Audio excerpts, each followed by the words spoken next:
So a while ago, a video of Rihanna was circulating. She had recently gotten back on stage, and honestly, I was happy to see her. I enjoy Rihanna's music. I was actually more of a Lady Gaga fan growing up, but Rihanna was definitely on the TV screen, and she grew up on me. She was that girl in the 2010s when I was watching MTV. But anyway, today we're talking about pretty privilege, but not just pretty privilege. We're talking about the trap that comes after you realize pretty privilege exists. Because it's very easy to say, beauty standards are toxic. Don't participate in them. Love yourself. Everyone is beautiful. But here's the question I want to ask. How often do we punish people for no longer looking like the ideal version of them that we created in our heads? Or the ideal version of them when we first saw them, right? Think about celebrities. Think about faceless internet personalities. People can build entire fantasies around someone they've never met based on their voice, their personality, their aesthetic, or simply the way they present themselves online. And then the person reveals their face or changes their appearance, ages, gains weight, loses weight, and suddenly people feel betrayed. Because somewhere along the way, we created an imaginary version of that person. And when reality doesn't match the fantasy, we punish reality. So what happens when you know that beauty is socially rewarded? What happens when you know that being considered attractive can change the way people treat you? And what happens when you also know that the second you stop meeting the beauty standard, people also notice? Welcome to our lecture, Why Resisting Beauty Standards is Social Suicide. Hello, apples. Welcome back to class. Go ahead and leave your apple on the desk, open your notebook, and get comfortable because today's lecture you'll probably want to take notes on. If you're new here, welcome to AppleArtini, where we study why humans human. Thank you for the new subscribers, an apple for you. All right, let's get into it. Today's topic is rather complicated, as every video on this channel is. I like to take a nuanced approach to everything because human beings are not black and white. We live in the gray area. So let's start with today's case study, Rihanna.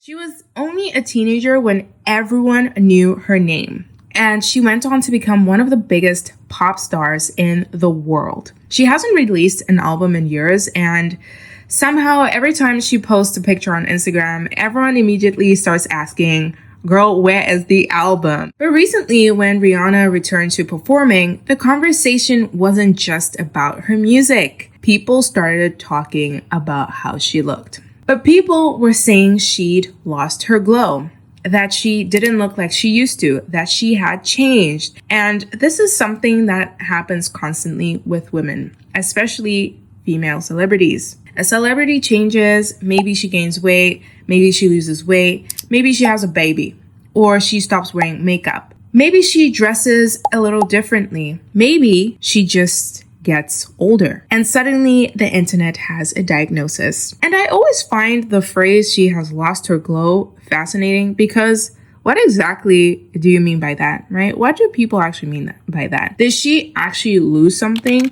Or does she simply no longer look the way you preferred her to look? And those are two completely different statements. And I think this becomes especially obvious when we compare how society talks about aging women versus aging men. Look at the comparison between the comments that Brad Pitt receives for aging versus Angelina Jolie. Both were the peak of beauty and handsomeness in their prime time. The cultural conversation surrounding women, especially when it comes to them aging, is often much more intense. And women don't even have to age naturally for people to start criticizing their appearance. A woman can literally be pregnant with a child and people will still comment on her body. Like, brother, she is carrying a human being, something you clearly cannot do.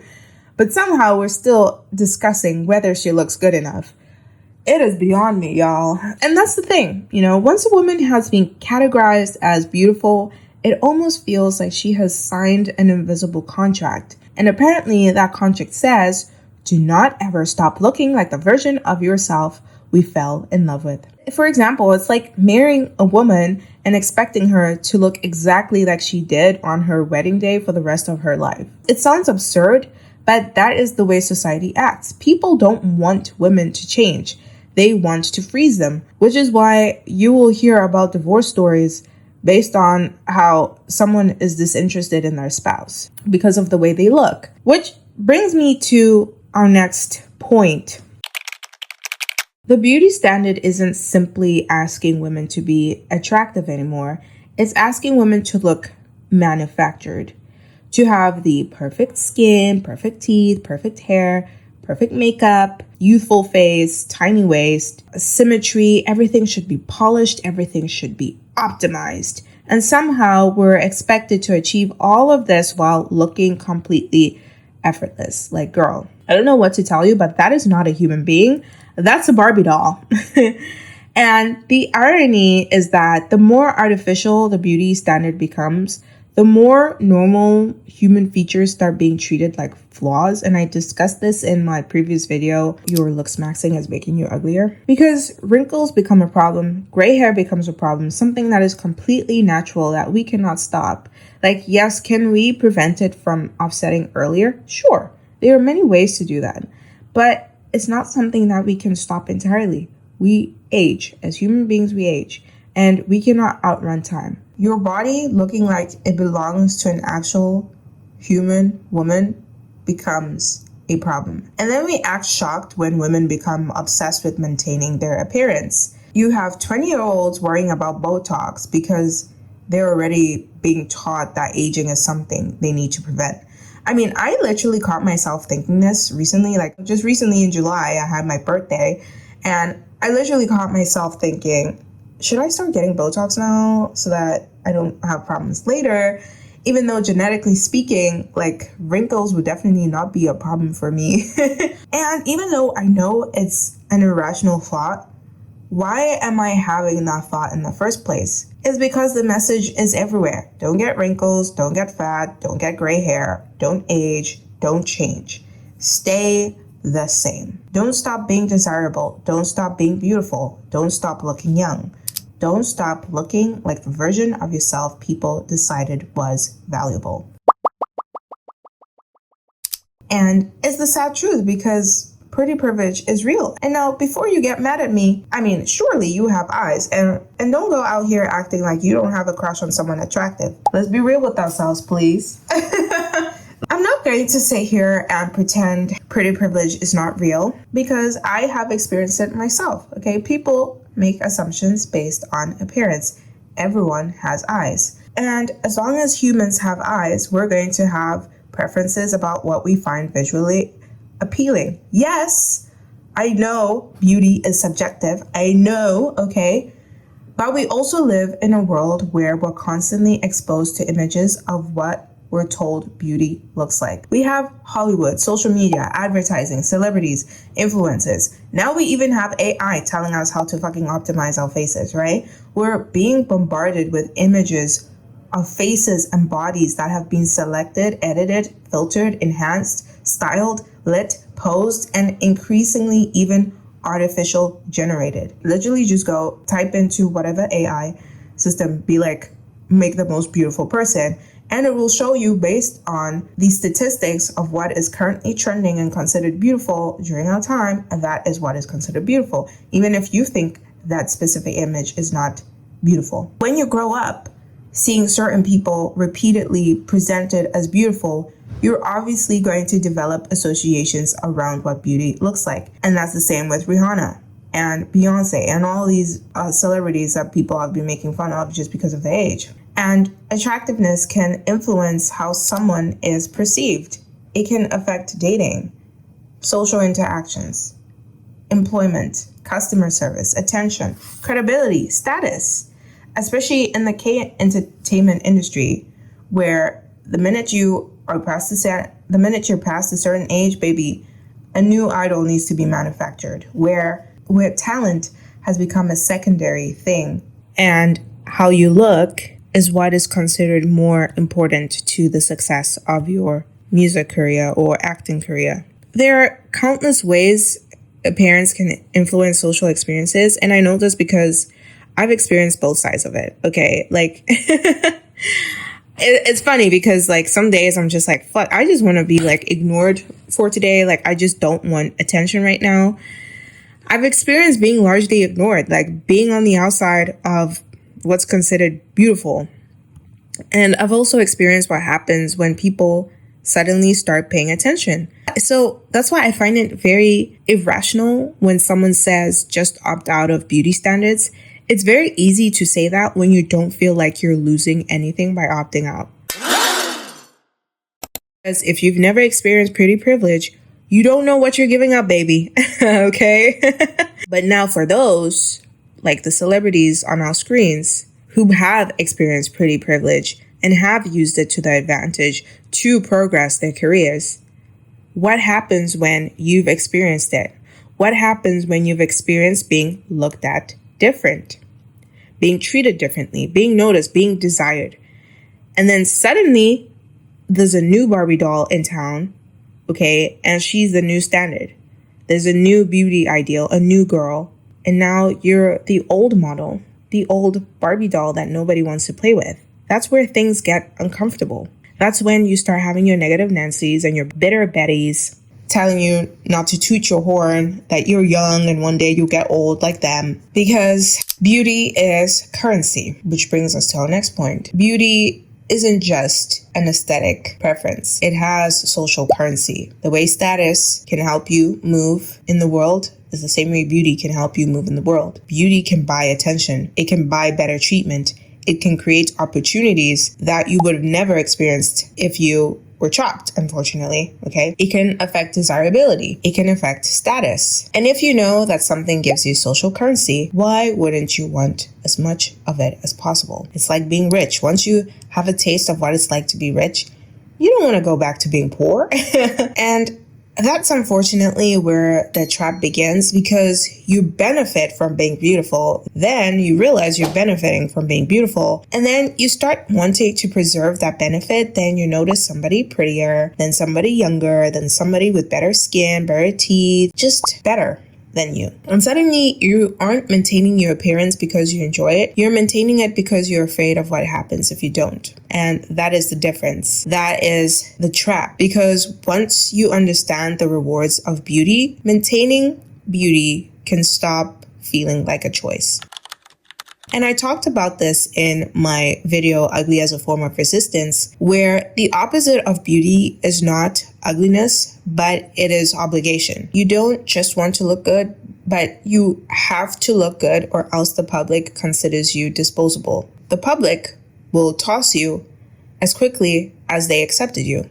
People will not notice you. They won't take you seriously. I mean, people were literally clowning Rihanna for having a good time on stage. Like, you guys, okay, I know it's not my apples who have been doing this, but the general public begging for this woman to be back on stage. And the minute she decides to step on stage, now you're going to clown her. This is why she don't want to perform for y'all. When people don't desire you anymore, they don't treat you as well. And if you stop trying to maintain the beauty, the youth, the looks, even when you feel like you've achieved it, even when you've snapped back after being pregnant or whatever, like the goalpost keeps moving, because you are pretty even with your natural teeth. Then everyone around you starts getting veneers. Now you're wondering if you need veneers. It's like having beautiful long hair and then you see bobs are trending and then getting a bob, even though the bob doesn't necessarily suit you, but because everyone around you is getting it, you get it. And then you need a different hair color. Then you have to lose weight. Then you need to build muscle because you're too slim. Then you need to tone because you're too bulky. Then you need perfect skin. And after you get perfect skin, your face needs fixing. Then you fix your face. And then there's a whole new trend. Your face is no longer in. You have to change it. And the cycle continues. There's always another upgrade. And I spoke about this in my last video. Your looks maxing is making you uglier. Because it's a never-ending cycle. And I think this is where cosmetic procedures have changed the game a lot. Because back then, beauty could be modified just by changing your hair, your makeup, your clothes. Like, it was easier to be presentable. But now, because of how affordable plastic surgery is, right? And because when beauty can continuously be modified. There is no obvious finish line. You can always improve something, right? There's always something to optimize, something to fix, something to change.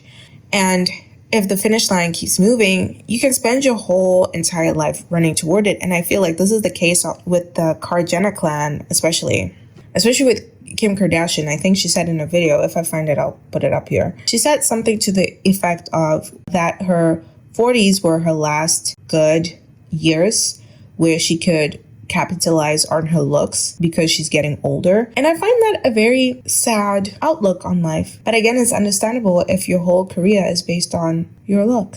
And God forbid you stop trying to be beautiful, right? Which brings me to point number 6. Women aren't only rewarded for becoming beautiful, we're also socially punished for becoming less beautiful. And I'm not talking about some dramatic punishment, okay? We're not trying to take you to the stake or anything. But I'm talking about subtle things. You're treated less desirable, less interesting, less youthful. And I have seen this in real life, not just for me, but for someone really close to me. And I was shocked because this particular woman was a stunner. Okay, she is a stunner. Okay, but because of, life, age, circumstances, she's no longer in the prime of her beauty. She's no longer what she used to look like. And that is okay. But people who used to praise her and used to compliment her have become the same people that start asking and feel comfortable making comments. And I mentioned this in my last lecture, The Feminine Body as a Battlefield, how society feels so comfortable treating women's bodies as public property, where they feel like they have the right to say absolute crap to a woman's face. People start asking, what happened to you? You've really let yourself go. You don't look like yourself anymore. And it's honestly appalling. Like, even with the woman that I know in real life, like, she didn't become a different person. She's still vibrant. She's still wonderful. She didn't suddenly lose her personality or become less intelligent or valuable. Her appearance changed. That's it. But because she no longer looks like the version of herself people were accustomed to seeing, people interpret that as failure. And that's why the phrase, she lost her glow, bothers me so much. Because why do we assume a woman has lost something simply because her appearance has changed? Why can't she simply change? It's the same with Beyonce. It's the same with Rihanna. Like, all of these women have accomplished things that your average person has not accomplished. The men in their comments are barely making 6 figures. And they're calling these women chopped when they have like billion-dollar empires, right? It's like, if a man were to have the amount of billions, nobody cares what Bill Gates looks like. Nobody cares what Elon Musk looks like, or Zuckerberg looks like. I mean, he started looking less like a lizard lately, but I guess that's an improvement on his end.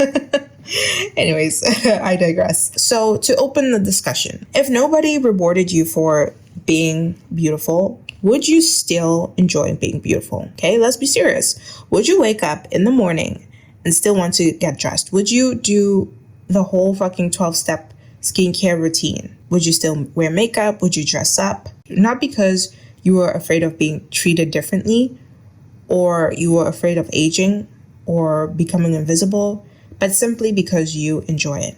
Because self-expression is different from self-preservation. And it is a scary question to answer because you realize that, well, a lot of us partake in beauty for the sake of validation. Not that it's a bad thing. It's unfortunately how society has been built up. Pretty privilege is real. Beauty standards have real social consequences. Being outside of the beauty ideal also has social consequences. And resisting those standards can absolutely come with a cost. It can be social suicide. I've experienced both sides. I'm pretty sure some of you have experienced both sides. Please comment down below your experiences with either gaining or losing pretty privilege. I'd love to know that. But I don't think the answer is to spend your entire life trying to win a game that keeps changing the rules.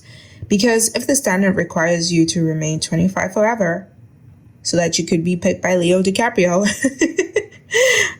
you're going to lose, babes. Everybody ages, everybody changes. That's just being human. And you cannot optimize yourself into immortality, because eventually the clock is going to tick. As always, thank you for watching. Make sure to comment, like, and subscribe, and I'll see you in the next lecture. Class dismissed.